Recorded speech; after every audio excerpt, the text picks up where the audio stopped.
Hello. Hello. Welcome back to Not That You Asked with Henry and Kiley, the podcast that walks the fine line between life advice and talking shit. If you like today's episode, you can find all our uploads on YouTube at Not That You Asked Podcast. And if you want, you can follow us on Instagram at notthatyouasked_podcast. There's a link for that in the description. We hope you enjoyed today's episode.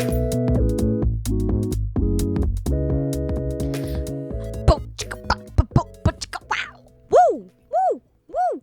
Woo! It's me, Kylie. I'm here with Henry. We're here making these beats. Drop it fat, like that bit.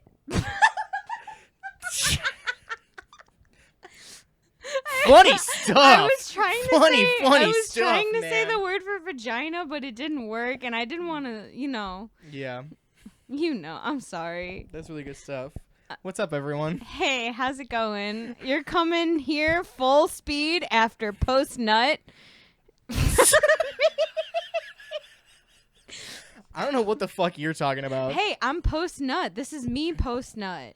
Oh no, the episode's gonna 24 get hours demonetized because I post-nut. swore in the first. Nut is not a swear. I'm allergic and severely I allergic. said fuck. Oh. Yeah, Just dumbass. like there it goes. There goes my mask. you That was just sad. dropped your mask down into the ether. We hope you're all having a good week this week. We are a little late on recording. Yeah, it's but it's because cool. of me. Because you came in to record last week for Tighthead Tuesday, and then we were late even going to Tighthead Tuesday because your hair dyeing took 9 hours. You're right. It did. And I got kind of smashed last week, like shit-faced Yeah, because you keep not eating all day, and then we That's go okay, get tightheaded That and was eat an accident. dinner. That was an accident. Okay, except this is the second time it's happened. I ate nuts last night, and I wasn't hungry because my stomach was in shambles. That's true. So... You're right, it has been 2 weeks like that, but it was not coincidental. Yeah, I gotcha. I know how that Normally, I'm be. pretty good about that, but when you eat nuts when you're really allergic to them, it kind of hurts your tummy a little bit. Yeah, I get that. Nice. Especially when you're puking in the toilet. No, I didn't puke, but, like, my I'm mom puking was full of yours. laughing. Yeah, because your The mom's moral of the story is sick. my mom was laughing at me while I was eating nuts. And she's the fucking reason you had nuts. Because a little bit. She made dip with nuts in it and then didn't inform you or Yeah, a little anyone. Because she was like, oh, you mean you're vegan? That was in English. She was like, I want to make this special and nice. And then it was just like, it had like nut component in it. It had cashews in it. And then, bless you, and then you started you. eating it. And I was like, this tastes kind of funny, but it's kind of good. I'll keep eating it. Been there. Been there, done that. Yeah, man. Moral of the story is don't eat nuts if you're allergic to them. Yep, pretty much. How was your week? How's my week? It's been pretty chill. Yeah. Been doing a bunch of stuff. How was your 4th of July? Just kidding. I know I was there. Yeah, you were. I was here at the 4th We of spent July. pretty much every waking moment together. Yeah, that's true. That's true. 4th of July was weird. I don't think really anyone that I or you, I mean maybe you, but anyone that I'm really good friends with was really celebrating the 4th. I don't think anyone was feeling Yeah. really patriotic. No, I wasn't feeling very patriotic, but I like being with your family. Yeah, I mean, like we don't really celebrate holidays for like their Christian reasons, you know? Like we're not a super I'm obviously very critical of this country and we're not really religious, and so like since many of our holidays are about religious things in this country, we don't really like either of those or care for either of those. So we just kind of like, all right, well, we don't have work, so we might as well just like make Party. good food and start drinking at 3 p.m. Yeah, I mean, why it's just, not? like whatever. Your parents don't need an excuse to drink. They did really good this year with those They pork chops. That was did. tasty. Those were really good. Yeah, man. Those Some good shit. potatoes. Nancy's Brussels sprout thing. Dude, man, Nancy always makes the most insane shit. At the Super Bowl party, I was like, holy shit, Nancy, make this all the fucking time. It's so good. Super Those Bowl? buffalo wing. Oh. Okay, so this is whack, but I don't care about sports pretty much at all. Like I don't really like fuck with sports. Like I like because I just football. don't really understand sports, but I fuck with Chicago sports. I you like know? football. Like I don't care about basketball. I care about the Bulls when they're good. They're I not get- good right now. I I don't fuck with baseball really. I fuck with the Cubs. I don't That's I don't fair. fuck with football. I just fuck with the Packers actually because the Bears are so bad and they're just not interesting. So I just am more Go Pack. like I'm a Bears fan and like boo Packers whatever. But like, dude, you just can't. This would get me like fucking immediately murdered in the city. But like I don't care. When I went to affiliation. a Bears game and a Chiefs game, everyone under the in the tunnels that you're walking up to Soldier Field or whatever, everyone was chanting, fuck the Packers, and they weren't even there. They weren't even playing, and my dad was. They're not even here. Yeah, I was like, they're not even here right now, and my dad was just laughing, and I was like, okay, whatever. But the Packers are way better than the Bears right now. Well, yeah, I mean the Packers have been better than the Bears for like a long ass time. Yeah. Like the Bears haven't been good since fucking like Monsters Walter of the Payton. Midway. Yeah, but all that saying, the only holiday I give a shit about is the Super Bowl. Because Super Bowl was so much fun though. Because I read up on the season of all the teams that were playing, and then I go and I hang out. I make fun of the halftime show because I always am. For the past couple of years, I've been with musicians. I and so we actually just really make fun liked of the them. halftime show this year because it was like they had Bad Bunny. That's true. I like Bad Bunny though. We play him all the time at work. Well, they he had plays like the Safayeta song. They had I love that song. They had mainstream Latina artists, and I was like, that's tight. Yeah, I like kinda that. tight. Like, whatever, man. A lot of booty, but I was like, hey, go for Dude, it. who's gonna complain? Who's complaining about the booty? All these Karens? Yeah, but I was into it because I was around good company. I ate an entire bag of Lay's barbecue There you go. potato chips, and we ate some wings. And then I had like 6 Chips Ahoy's cookies, and then like 4 Genesee beers. Were you here for the Super Bowl? No. No, I was back at school. Yeah, I was gonna say you were not here. And I was at your parents' party. It happened to be just like kind of a warm night out in Rochester, and so like it was like 45 when I walked back. Oh, that's nice. Which was so nice. That's nice. We had like a couple weird like evening warm fronts. That That just happened to be one of them. It was colder walking over than it was walking back. No, And it was so nice because I was like a little bit tipsy. I ate a lot of food. There you I was go. pleasantly sleepy. There like you go. and I just got to hang out with some homies. And like it was just a super nice night to like it was one of the first times the Super Bowl at Conservatory was one of the first times I ever was able to really just be like, all right, I'm doing something that's in no way, shape, or form about music right now. That's fair. It was awesome. It was so awesome. And going to your parents' party that they had at Mama's house, that was like one of the first times in the rumpus room, baby. Rumpus room. You bet I got shit faced in the rumpus room. Yeah, my grandmother has a little room with like a pool table and a ping pong table and a table, wet bar, and a little wet bar, and a giant ass TV and It's candles true. everywhere, and it smells delicious. It does. It was tight as hell. It was so much fun. super, I was super just fun. hanging out with like your Just the parents and rumpus their room. family friends that I already know, and I was living my best life because I love that shit. Yeah. Speaking of this episode brought to you by Tight Head Tuesday already happened. Normally we record before Tight Head Tuesday, but today we did something different. Yeah, my power went out and also my water was off. And so we were like, well, this is hell to be we can't in. put any water on the computer when we record. Yeah, like, what my are we computer doing? runs on a So steam dry. power generator, and I Yeah. couldn't get any of my. I had kindling, but I didn't have any water, so I was just like, yeah, fuck it.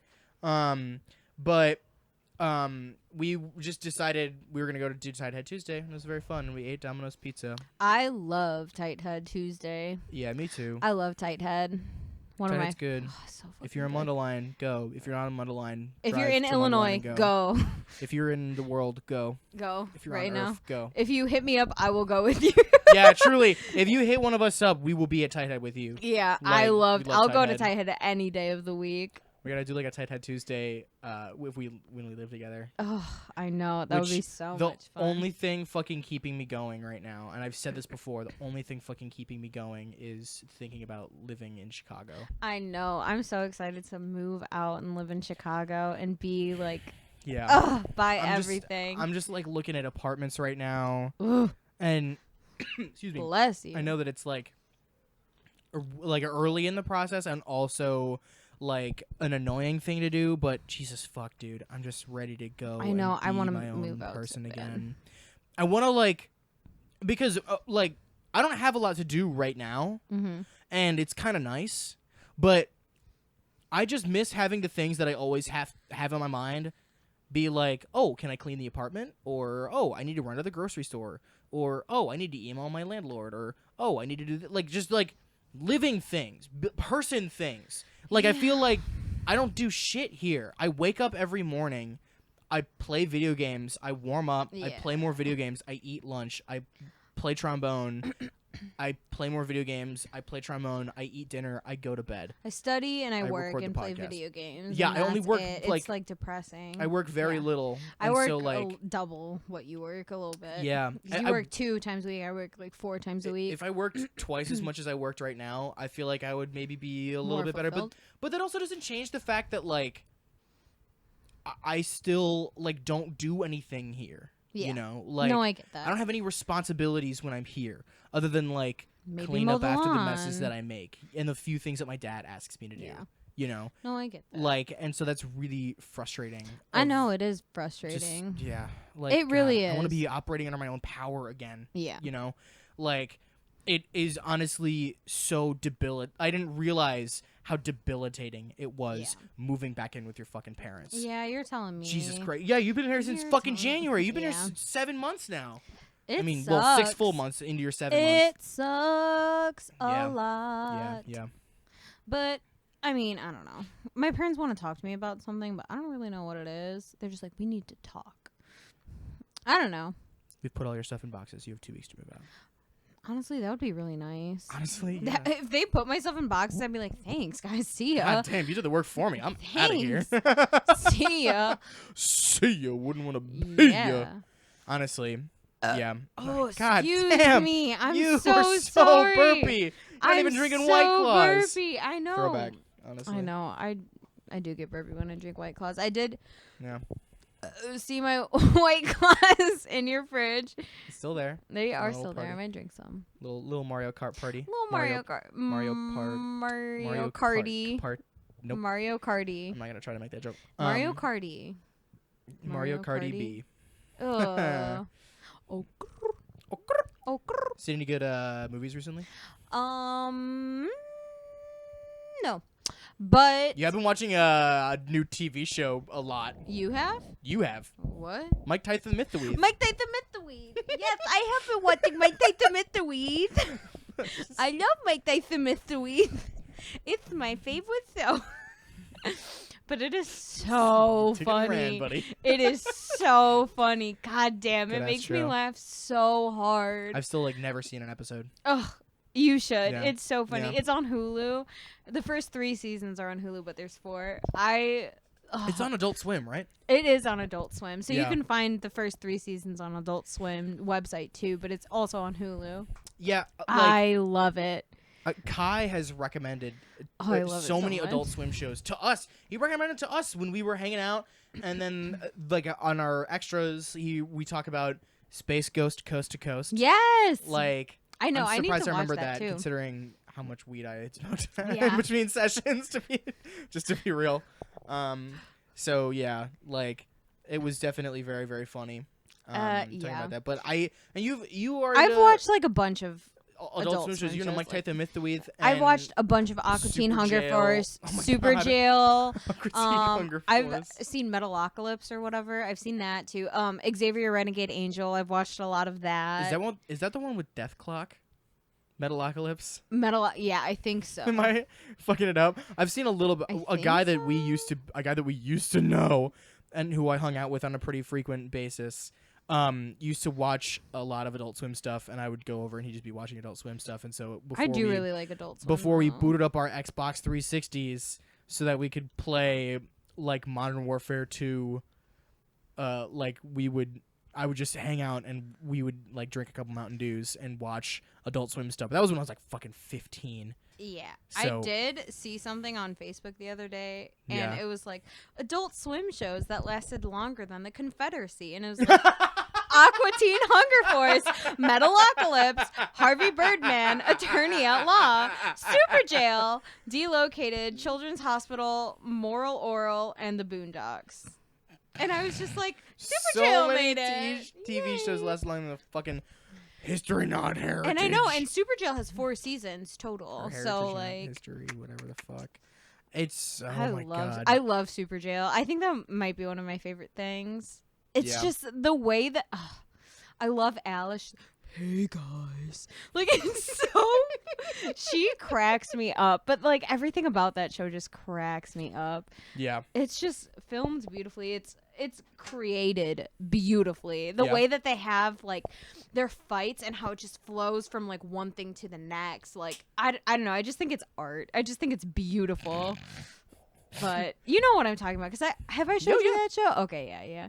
You know how like someone will punch someone, then like their tooth will fly out, and then it'll like hit somebody in the face, and then they'll run into like it's just like really well some and thoughtfully knives. animated. Yeah, there's a lot of YouTube stuff like that. I've been watching YouTube content. The Game Grumps went back through and watched old Game Grumps animateds, and there's some animation in there that's like they just animate. It's weird. Like the Game Grumps narrate a video game happening, and then someone animates the audio of them narrating. Funhouse does that too. Like reanimates a different thing that is like based kind of on the video game, but it's like its own little plot and shit like that. And sometimes like they're in the animated, but whatever. But I just rewatched those, and man, there's some like I watched it so that I could just hear Aaron go, "I'll stab your parents," but like I also was like, "Oh my god, there's some beautiful, artful animation in here." Like I love animation. So cool. I'm sorry, I keep burping. No, I'm so burpy right now. I am so burpy. I don't know what's happening. Because you're actually drinking a beer right now. I'm not. What are you drinking? Oh my god. God. Dude, bruh. You gotta stow it, buddy. This is a Instigator Session IPA, so it's a little lighter. Brewed in normal Illinois, right? Yeah. Reading around the top. Jesus. Fucking gonna drop your beer. Oh wait, no, Spiteful Brewing in Chicago, Illinois. All right, well I'm gonna jump in front of traffic. It's still Illinois. It's fine, but it's good. It's a light IPA because it's a session IPA, but it's like 4%. But it's so good. And I brought this here, and I left it here because I thought somebody would drink it, but nobody did. And I was like, okay, I considered it a few times, but I knew that you were gonna come over, and I was like, Kylie will have this. I do like it. It's very light and fruity a little bit. It's like a little fruity, but not super fruity. Gotta put it on Untapped. Shout out Josh Gagnon. Yes. For showing me Untapped. Did I show you Untapped? Yeah, It's I like think we did that at Yeah. We did that at Tighthead once. Like one of the first times we went to Tighthead when we had Culver's. We had flights. Yeah, we had flights, did, like, and we had flights Culver's, and we were trying. That was so fun. Oh, that was fun. That was right before we went back to school from winter break. That was like the last night of winter break. Was it winter break or was it spring? No, winter break. Oh, you might be right. We didn't go back to spring break. That's true. Well, I went to Mississippi for spring break. That's true. That was fun. No. But like, yeah. In Mississippi, you can drink in the car. That's insane. I don't understand that. I don't understand that either, but I did it. I did it. And that's all I have to say about it. It felt uncomfortable the entire time, but I did it. Yeah. And I'm proud. Am I? Yeah. You are. I'm proud. Down you are. Henry says I'm proud. I think deep down you are. I'm proud. I think that deep down I think that there's a little part of you that just likes to break the rules. Yeah, a little bit. And even though you weren't a little bit, but you were comforted in knowing that you weren't breaking the rules. You were breaking the rules of another state, but not the state that you were in. Yeah. It's like smoking weed.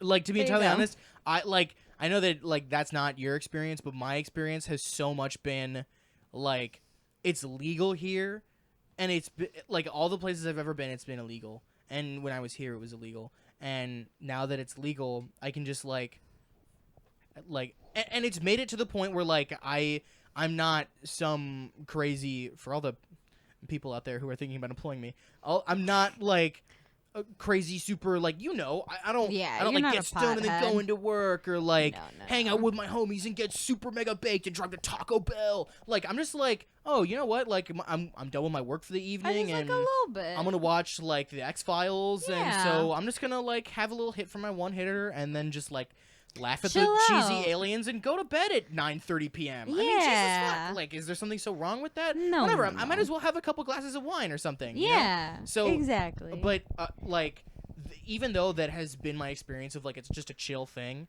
there is also a degree of like, ooh, still sometimes like. Suck it, bitches! Breaking the rules, like, ooh, hope no one catches me, like, yeah. Arrest so me, I'm on my house.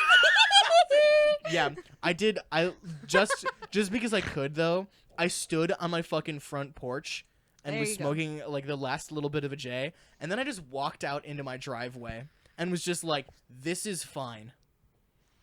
And it was just crazy. I was just like, It is "This fine. this is weird. It This is legal. very weird."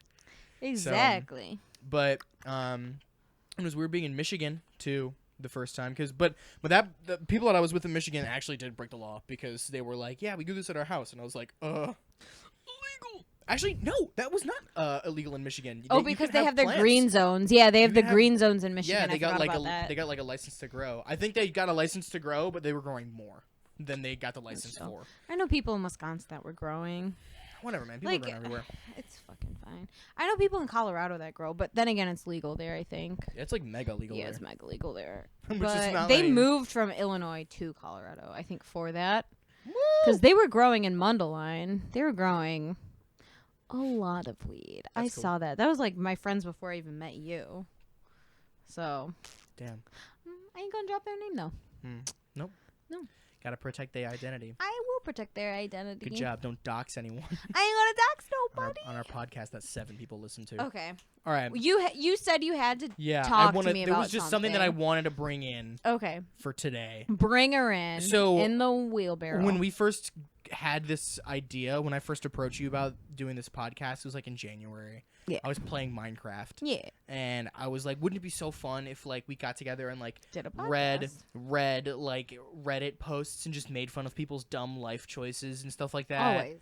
And you were like, "Oh my god, that'd be super fun!" And then we have since done that one time Yeah. on the podcast. Yeah, We've never done it since. Yeah. So whatever, Chill, we're at chill. episode 12, I think now, Yeah. and I'm finally gonna bring in a Reddit post Let's go. again.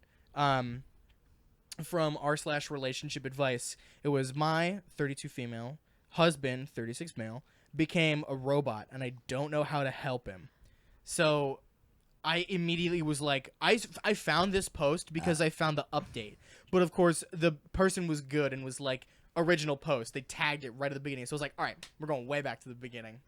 So the post is, been married for 6 years, have 2 kids, pregnant with a third. Husband works from 9 to 5, comes home, does his chores, plays with our 2 kids a little bit, talks to me for a while, and then goes to sleep. But he doesn't seem to enjoy doing any of it. Like this whole thing is one big chore. He used to be this goofy guy who smiled and told jokes all the time, but I haven't seen the man smile in months. It's not like he's neglecting his duties as a husband and father, but he just acts like it's just that, duties. Like hanging with the kids and me is just a second job. I'm grateful for all he's doing, and he makes all of our lives so much easier. But it's like he's constantly on the clock, and I think he might be depressed. I tried asking him if he was doing okay, and he tells me he's doing fantastic, but I know that he's not. That's the line he uses at work when customers try to make small talk and ask how he's doing.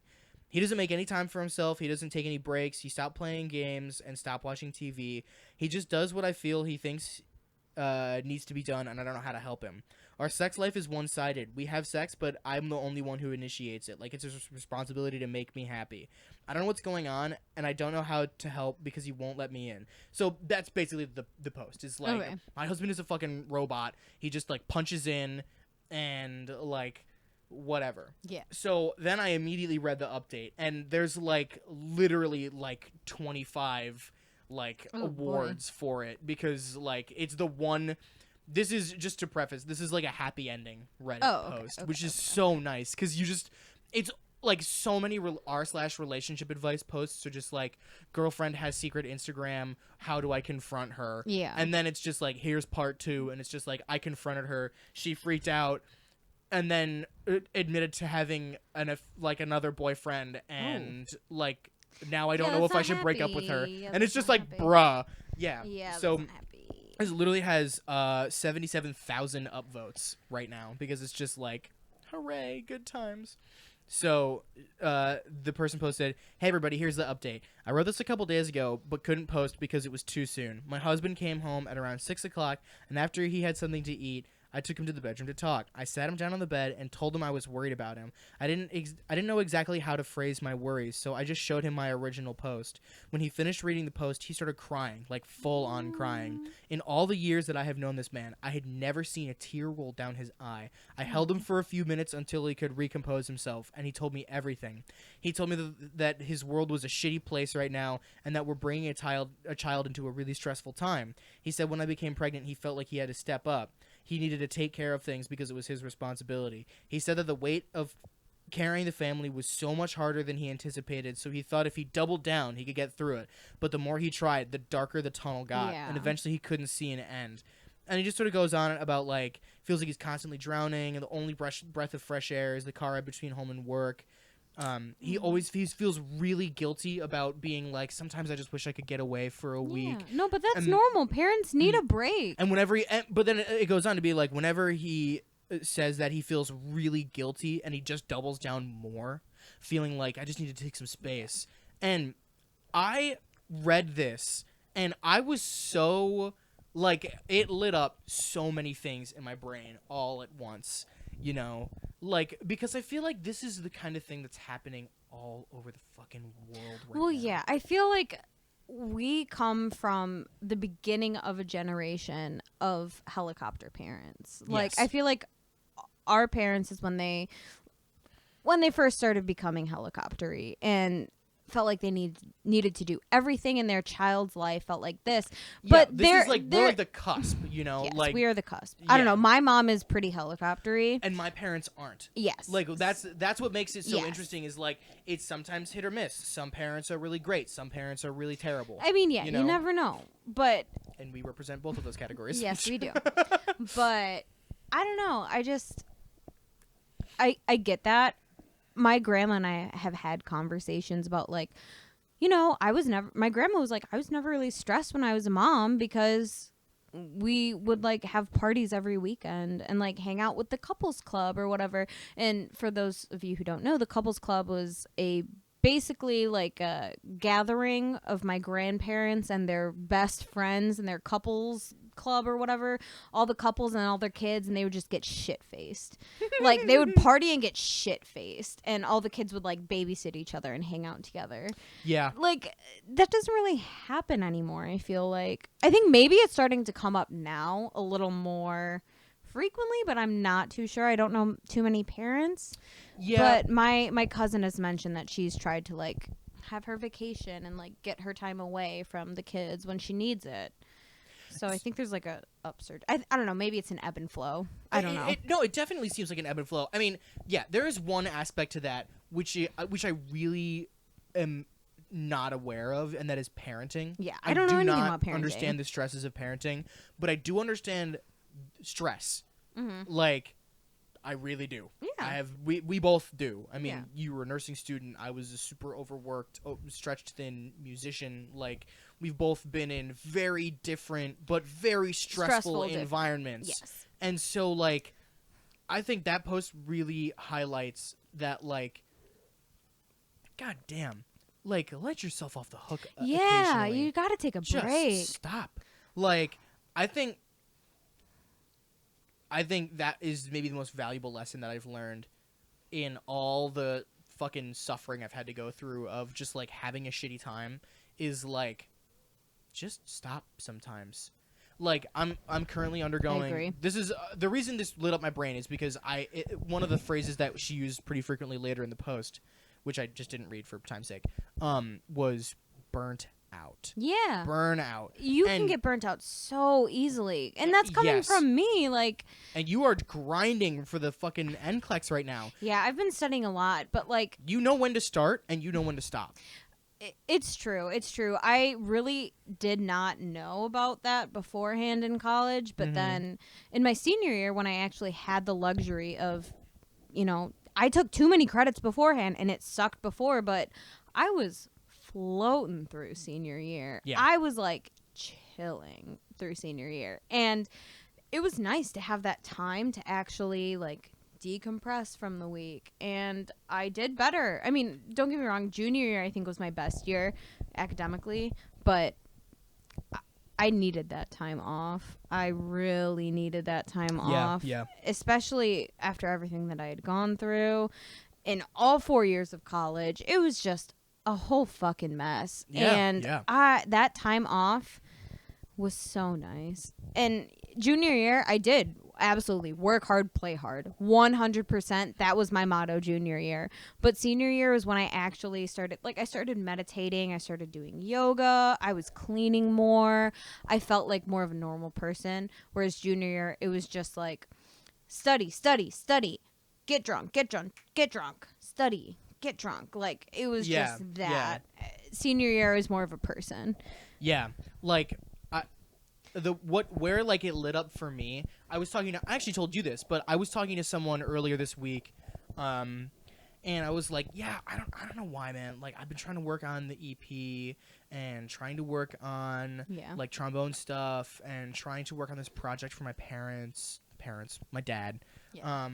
He recorded a song and I mixed it and everything and did a bunch of fucking work on it. Yeah. I spent probably 20 hours on that song. Oy, But which was really frustrating since I was like coming up on releasing the single. But like, I just remember being like, I'm doing so much good work. Why isn't this fulfilling? Well, why isn't this nice? It can be hard because you're sitting in front of a computer. Well, that's part of it. Yeah. But I also am standing like in my room down here, like playing trombone, and then like like other times I'm at my computer, but like I'm playing along with something on my computer or like whatever. And yeah, I spend a lot of time at my computer, but I also spend a lot of time not at my computer. But what I do is I spend a lot of time in this basement. Yeah. And I spend a lot of time in the same room. And I spend my relaxing time and my work time in the same place. And it took for someone to say, well, that's why you don't. Yeah. You are relaxing in your workspace and working in your relaxed space, which means that when you're relaxing, you're thinking about work, and when you're working, you're thinking about relaxing. Yeah. Of course you ain't getting shit done. Of course you don't feel good. Yeah. Because you don't feel like you're stepping into your space, you're focusing, you're tuning in, you're doing what you need to do, and then when you're done, you tap out and you go do whatever else it is that you want to do. So right now I'm like undergoing this big project in my room of trying to like clean it so that I can actually spend some time in there. And when I'm relaxing, I'm up there. And when I'm working, I'm down here. That's like fair. Because I just am so bad. I just try to switch wherever I study. Like, I do study a lot at Chipotle. I do. Yeah. Like, when you're not there, I usually study more. But no offense. But well, we usually work on Thursdays and Fridays, which are busy. Yeah, and then I work Wednesdays too, and then Sundays. So I study then, especially when it's slow. I can get a lot of studying in, especially if I'm going to be the I don't know. They have like a runner, but not even runner. They have like a new, not even Bouncer. doorman. It's just like not even bounce man either. Now they have like a new thing because people are going to be eating inside now. Like, they want me to clean the tables every 30 minutes. They want I forgot what it's something with a B, but bitch. I'm gonna be that because I know I'm good at that. Like, I'm good at that. Like, I'm not good at anything. I'm so good at multitasking like that. Mm-hmm. Because I've been cash forever, so I'm not like worried about it. But I do get my time to study, and that is very nice. Mm-hmm. But yeah, I don't know. I try to switch it up wherever I study. I try to study outside because I don't want to be stuck studying in my room or in the basement. You're supposed to switch it up. I remember sophomore year, my teacher, Kathy Sampson, she was like, "Don't study in bed because then you won't be able to sleep." And I was like, "You're right. You are right. That makes sense." Bed is for sleep and for sexy times, and occasionally for eating a cookie when you're high. That's true. But which is what I've done a few times. But gotta warm the cookie though. Oh yeah. But like I don't know. Like, the reason I bring that up is because I feel like right now it's so easy to just be like, go to job, come home, do job for family. Yeah. Go to job, come home, do job for family, and just rinse and repeat. Yeah, and you don't realize how much you appreciate those things. And so it sometimes becomes hard for you to realize that you need to advocate for that space. You need to act, as opposed to allowing the natural pace of your life to take care of those little moments of like, oh, you know what? Today, since it's not dangerous to do so because it's the past and there's not a pandemic yet, like, you know what, today I'm going to go and get lunch for people. And so Yeah. you take everyone's lunch orders and you go out and you listen to some songs on the radios and you drum on your steering wheel. Yeah. You go to a restaurant, you meet a funny person. Yeah. Like, you get your big order and then you get it, you go back in the car. Like, Yeah. maybe you just, like, whatever. Maybe someone is an asshole to you on the road and you're like, oh, what the hell, man? And then you go back up to your office. And even if you're a little bit annoyed about the person on the road, you go back up, you have your lunch, you go on with your day. Boom. That is such a fulfilling experience. Just in that you interact with the human world. Well, and I actually watched like a little, I think it was Jimmy Kimmel. I don't know why, but I don't watch Jimmy Kimmel ever. Yeah. But like, it was one of those little YouTube clips. Yeah, it like, was a YouTube recommended clip. for you. Yeah. Yeah, and it was there, like been there. David Sedaris talking about like how he likes meeting people on Jimmy Kimmel, and I was like, I actually really relate to that. Like, Yeah. I love meeting new people, and I think that has been the hardest part about quarantine is that I No can't new go people. out No new people. and meet new people. Yeah, And yeah. I love making new friends. I love going out and talking to random people that I've never met before. Like, I did that at Tighthead before you started coming. Yeah. Like, months Before I ruined everything. That's true. Excuse me. But I love meeting new people. I love talking to them. And because you never know what they're going to say. They could have a crazy, awesome story. Yeah. Super intense life story. Yeah. Whatever. Yeah. And I love that. I just love talking to people. It's my favorite thing. Yeah. But like, specifically with that woman's post. I mean, it's just. Yeah. Well, they have a lot more on their plate than like. Yeah, we the do. 3 kids and everything. Yeah. I mean, and she was like, I was really happy with what her response was. First of all, she was really supportive. She Yeah. listened to him. Well, you have to be She supportive. approached him without feeling like it was a confrontation. Yeah. You know, and then once he like sort of broke down, he really like let him articulate himself in his own way, which I think is really good. And also, she was like, but she was also firm in some things. She was like, if that's true, we're planning a getaway as soon as it's safe to do so. As soon as she's apparently like ready to pop. She's like, as soon as our child is born and it's safe to do so, we are sending the 3 kids over to my mother-in-law's, and they're gonna watch them for a week, and we are just gonna go somewhere, even if it's just like staying in the Rockies or like something safe, but something for them to just be like, we're out of here. Just be a couple again, you know? Yeah. That's so important. It is important. You know, like, it is I feel very like important. I feel like that's kind of part of the reason why, like, not to get too personal, but I feel like that's part of the reason why my mom and dad have been so frustrated with having me and Halliday home, is because of the fact that they were so much enjoying being a couple again. You know, like they were a couple for a decent amount of time before we came along, and even when me and Halliday were together, when we were born, they were like, all right, well, we want to have a marriage. We want to be people who love each other as 2 individuals and not just as 2 parents. And so, you know, they would go out all the time, and I don't feel like I got deprived of child experiences. And my parents never did that. Yeah, which was their fault. And a little bit. Well, I mean, yeah. But, you know, and so now they can't do that. And I feel really bad because, and I want them to. I want them to be like, fuck you guys. We're going to our friend's house. Like, I want them to just be like, whatever, you guys both have to live here, so we don't want to see you. Bye. I know. Like, they don't have to be around all the time if they don't want to be. But, I mean, there's nothing they can really do about it. Yeah. But, she also was like, immediate needs, you're not going to work tomorrow. Like, I'm calling you in sick. Yeah. Like, you need to take a day off. You need a break. Yeah, for real. Yeah. She's like, just sleep in. Make a nice thing for breakfast that you wouldn't normally have time to make. Hang out with me and the kids. Yeah. Do whatever. Do your thing. We'll go grab ice cream or something. Yeah, whatever, man. Like, we'll order Chinese something. food. Like, yeah. we'll just chill out. Like, do something, you know? Like, it's amazing how when you are so used to working on that schedule, it's amazing how effective just a little bit of a break can be for your productivity. Like, I was so crazy depressed at the end of last semester, like, because I was just so stressed and overworked and overwhelmed by responsibilities and stuff like that.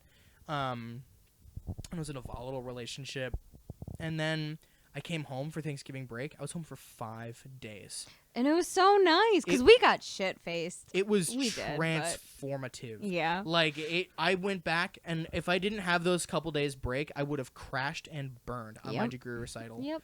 Like, and so I'm really happy that I had that experience. But there's actually one more thing.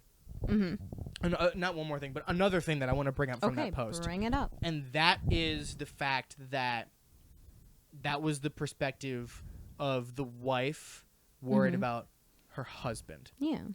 Men don't do that enough. No. Men don't check in with themselves enough, bro. They That's don't. so obnoxious. Not obnoxious in like that's his problem or his fault, but it's just like so.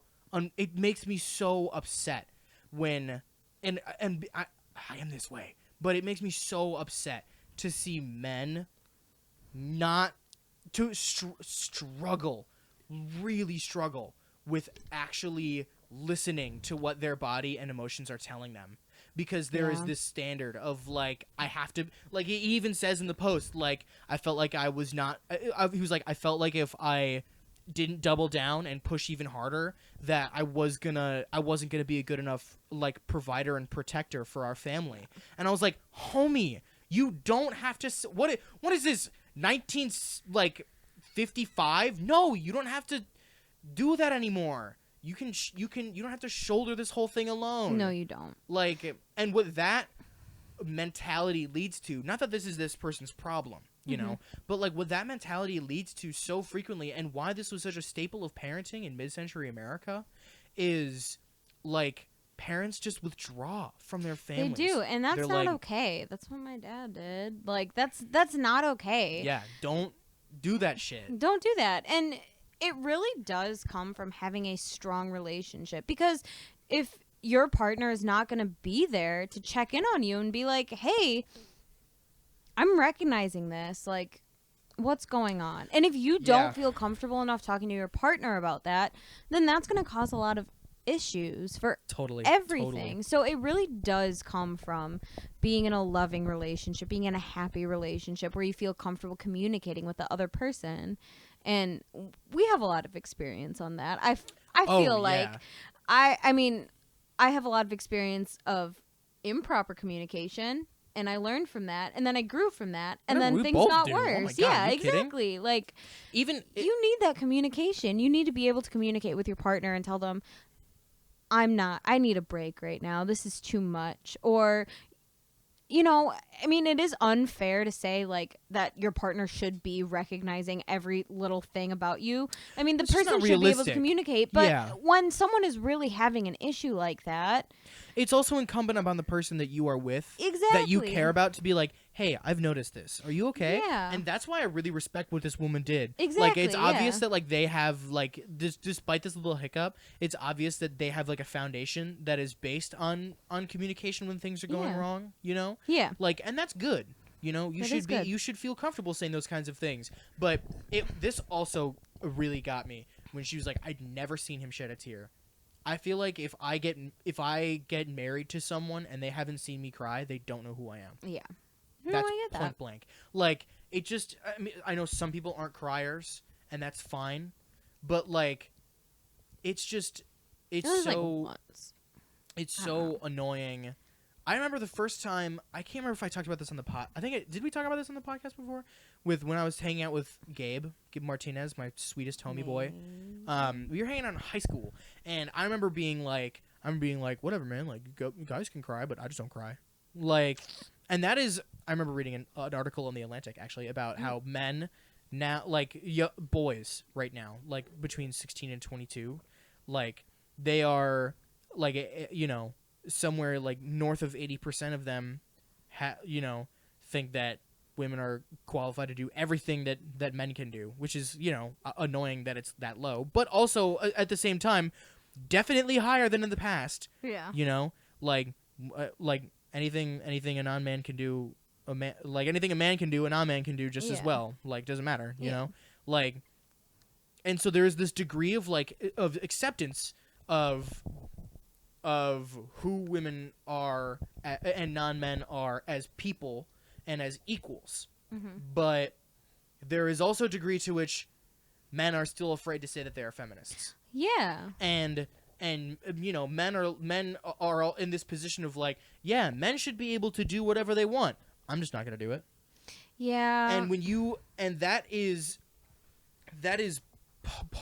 problem partially solved, but also problem definitely still there, because when men can't recognize inside themselves that they can afford themselves that kind of vulnerability and acceptance, if they can afford it for others, that's easy. But if you can afford it for yourself, that is transformative. Well, weird story, but I was watching. Keep going. No, you're good. I was watching Impractical Jokers Weird. with this guy that I've been seeing, and one of the pranks that they were doing was they were going up to people with like a fake kid, or going up like at a park bench or something with a fake kid and saying like ridiculous things that they would never say to their kids.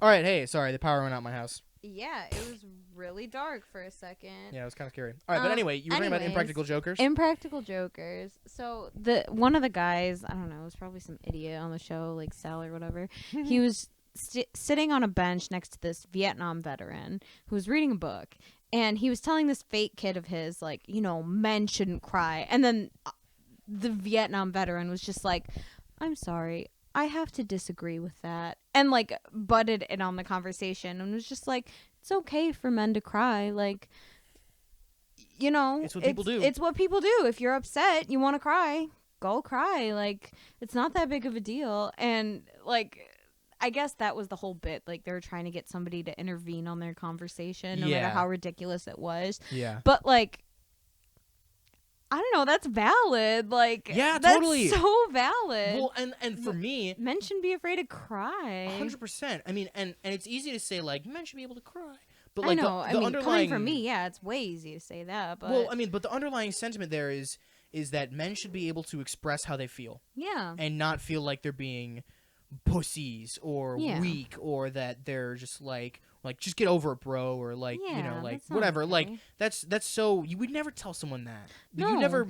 I would no, never you do. say that. You're a fucking asshole. I would never say that to another person. So why the hell should I say that to myself? Yeah, like, exactly. I'm a person too, but it really took, and I don't know if I've ever even said this to Gabe, and I don't know if he listens or not, but I might say this to him at some point.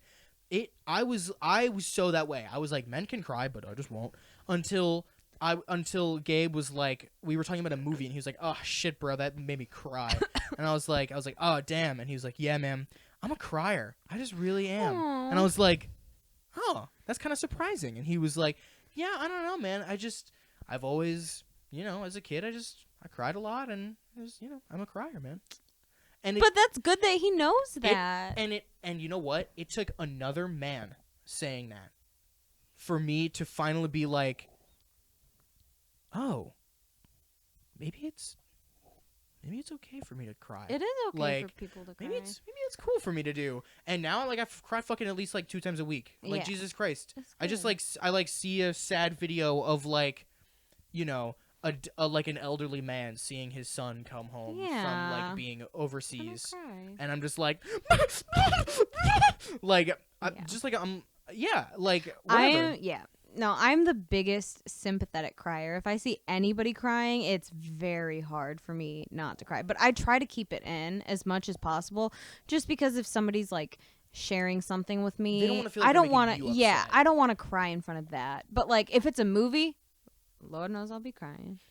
Yeah, like, but like it's really frustrating to see like it's hard to see men feel like they can't be emotionally vulnerable, and not because emotional vulnerability means that you are always being like, you know, I'm just having a really hard time right now.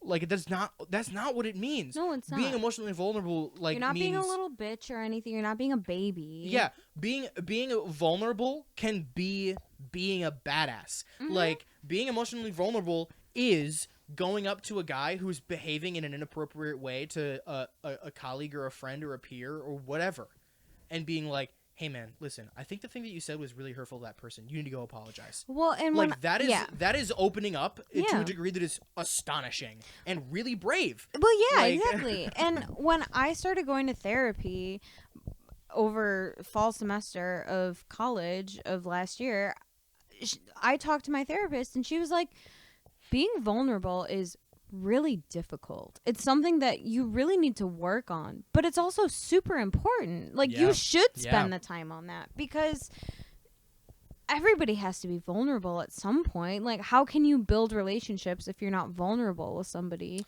And I have like, I don't know, I do have issues with being vulnerable to new people, especially like in relationships like that. And that kind of just like made it click for me. I was just like, you're absolutely right. And like, I don't know.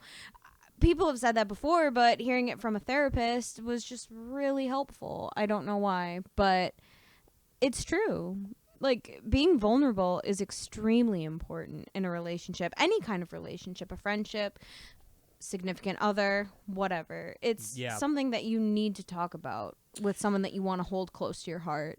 So you should absolutely do it, no matter what's going to happen. I mean, you never know. Someone could be a dick to you. But if they are a dick to you, then you know. That's on them. Yeah, that's on them. And then you know, like, hey, that person's a dick. I don't want to be friends with them. This is someone I shouldn't have in my life. Exactly. Yeah, at least you know. You know? Yeah. Like, at least you get tuned in. Like, yeah. I think you're totally right about that. And it is so true. Like, being vulnerable is difficult, but it's also really important. Mm-hmm. Like, you have to be upfront about that shit. And I think people too often, and not to say this to accuse people of being dicks, but I think people see emotional vulnerability in a self-conscious way. Oh, I felt that way 100%. I was very self-conscious to be vulnerable with people. Well, not just that they are self-conscious, but I mean, I should say self-centric. People are like, I need to be more emotionally vulnerable for me.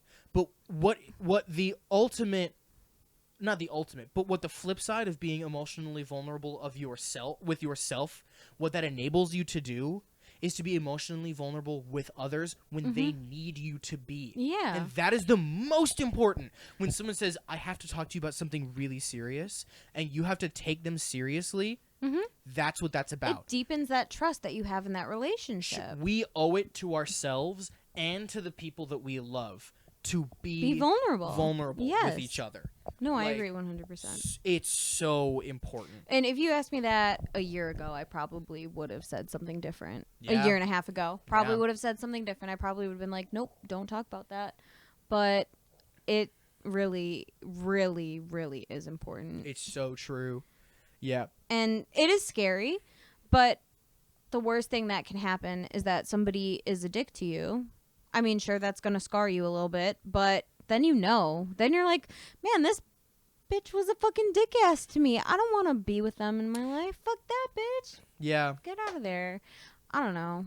Yeah. I'd rather know. Yeah. I mean, and also what's true, like, just getting back to this post in specific, they did the hardest step, which is taking They were the very first supportive one. of each other. That is true. And yeah. that is very good. But you know, people see. I can't remember what the Jesus Christ. Just smash that shit. But like, there's a phrase that I've been thinking about a lot recently, and it is. I think I might have said this on the podcast. If I didn't say it on the podcast, I think I said it to you at some point.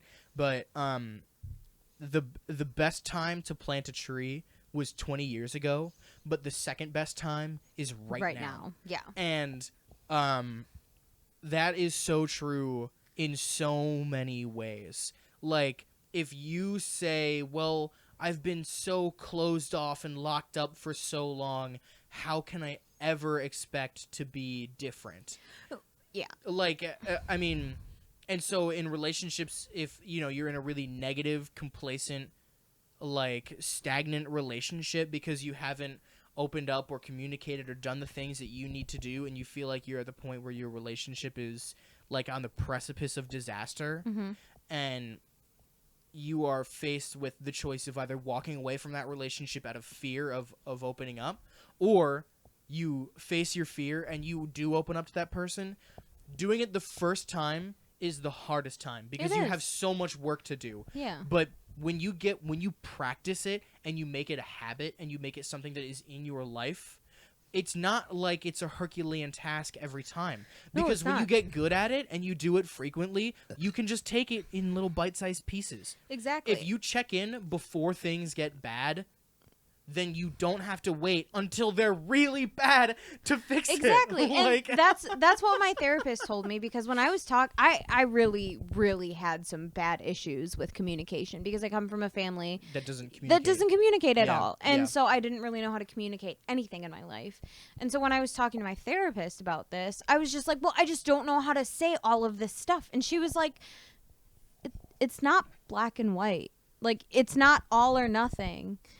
You can do it a little bit at a time, and that helps. And I don't know, my brain just never thought of that, because like when you think about telling people things, you think about purging everything. I don't know, maybe that's just my experience. No, I totally know what you're talking about. You don't have to do that. You can just be like, I don't have the best relationship with my mom. Yeah.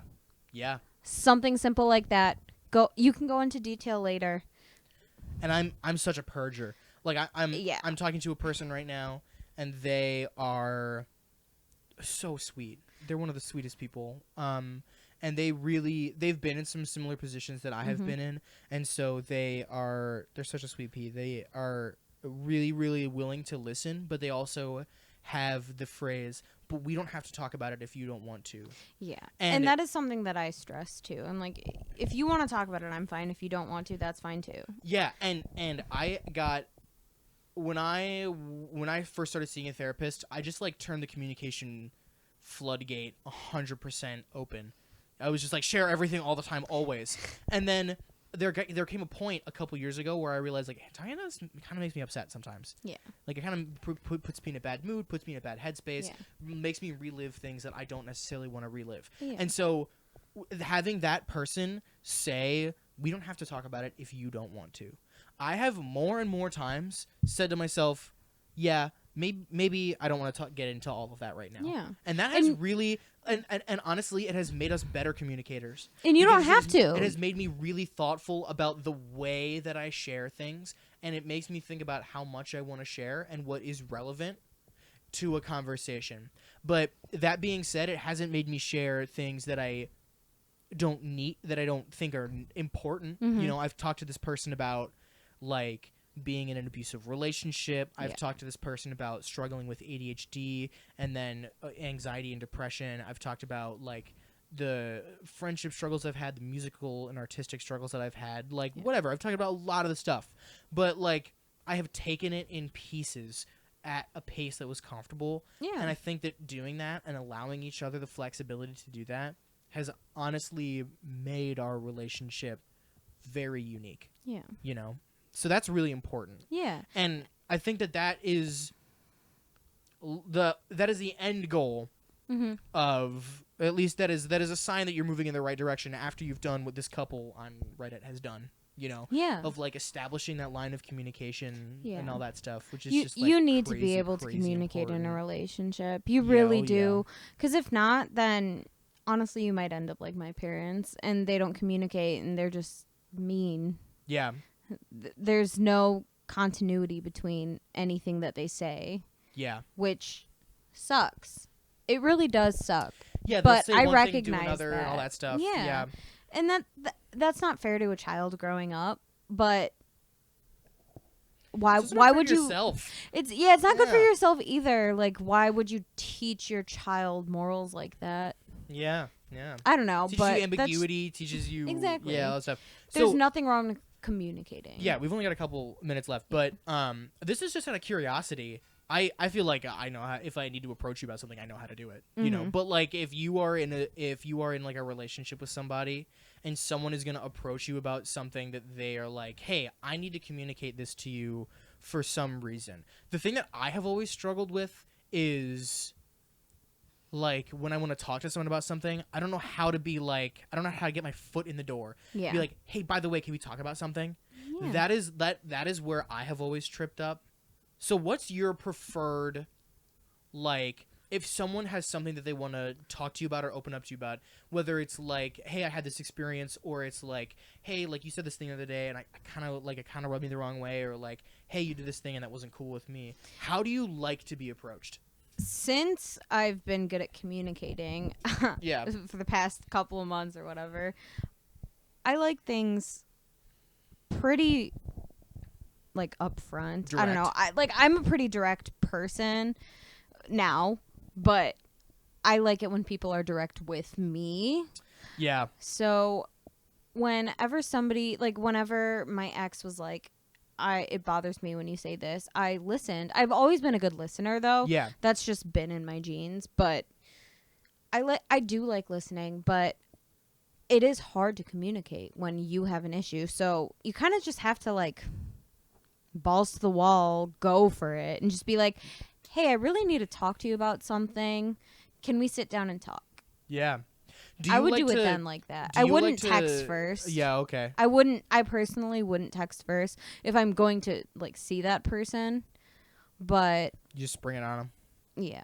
Yeah, or call them if it's like a long distance thing. If I have to talk to somebody about something serious, I always hate being like, hey, can we get together at such and such time or at such and such date to talk about this thing? It gives me so much anxiety. I so prefer that too. Like, I think sometimes people over formalize, you know, and I would almost like if I'm hanging out with someone and they have a problem with something that I said, if there's a chance for them to just like sneak it in, like whatever. One time Eric needed to say something to me, and we were just in the apartment having a conversation about something else. And I was like, all right, man, well, I got to go to rehearsal. And he was like, hey, wait, actually, can I say something really quickly? And I was like, yeah, sure. And he was like, not a big deal, but, like, I definitely heard you and this other person. It was someone who I was seeing at the time. And he was like, hey, I heard you having sex. Please don't. He was like, hey, I heard you last night. Just, like, keep it down. And I was like, oh, dude, I'm really sorry. And he was like, no, it's, like, super not a big deal. And I was like, we didn't even think you were here. And he was like, nah, I totally get it. I'll just, like, just you know, just heads up. Yeah. And I was like, I really appreciate you saying something. Like, if he had, like, made it a whole big thing, I would have been like, what the fuck, bitch? Like, but he was so cool about it. He was just like, hey, by the way, thing. And I was like, oh, really sorry. And he was like, nah, man, it's chill. And I was like, cool. If you're, like, talking about a complaint about, like, something that you have in a relationship, be nonchalant. I mean, like, don't be nonchalant where it's treat just them like your friend. Yeah, treat them like your friend, but don't also be a pushover either. Yeah. Like, if it's something that bothers you a lot, like, don't let them ground. push. Yeah, stand your ground. Yeah, exactly, 100%. But I don't know. There's such thing as having a dialogue and as just being like, okay, you know? Yeah. Like, and I don't know, when I first started communicating, I was terrified because I was like, oh my God, this person's going to think I'm crazy, whatever. And ultimately it did end poorly for me when I communicated with someone. Because I was with a horrible person. It just so happened that the time that your anxiety brain was like, are they going to think you're crazy? It happened to just be that my life was like flipped upside down. It just so happened to reinforce the negative image in your brain that the person that you were talking to just so happened to be totally whack. I mean, yeah, but that was true. That was true. I would never go back. But absolutely, I would never go back. But it is hard. But my therapist, again, what a wonderful woman, Rachel. She said, don't think of it as something scary. Think of it as improving your relationship with this person. And you know, I never really thought about that either, which is so, like, I feel like an idiot for saying that, like, oh yeah, like, duh, that's obvious. But I never thought about it that way because I had so much fear, so much anxiety. But it sometimes it takes someone saying it out loud for you to be like, yeah, you're right. Like, and I'm like, damn, why am I being such a bitch about this? Like, you're so used to invalidating yourself in your mind that when someone else says it to you, even though you've been saying it to yourself, all of a sudden you're like, oh, you're fuck, right. You're so right. Like, yeah, especially someone qualified like a therapist. I was like, Rachel knows. She knows. She's a therapist. That's why when people are like, my friends, they're my therapist. I don't need to go see a therapist. That's I'm like, not okay. You can't place that burden on them either. Like, yeah, you're a nurse, but if I was ever ill, I'd go to a fucking doctor. Like, just because you're qualified because you have some experience being like a supportive person doesn't mean that I can be like, yeah, hey, this thing is black on my body. What's going on? Well, there's a I'm a reason fucking doctor. that like doctors and nurses and PAs and whatever, they can't treat their loved ones because there's a HIPAA it's a HIPAA violation, first of all, and also it's a liability issue. Like you never know what a doctor is gonna do, or a nurse or PA, whoever. Ending on Nerd Town. Exactly. All right, well,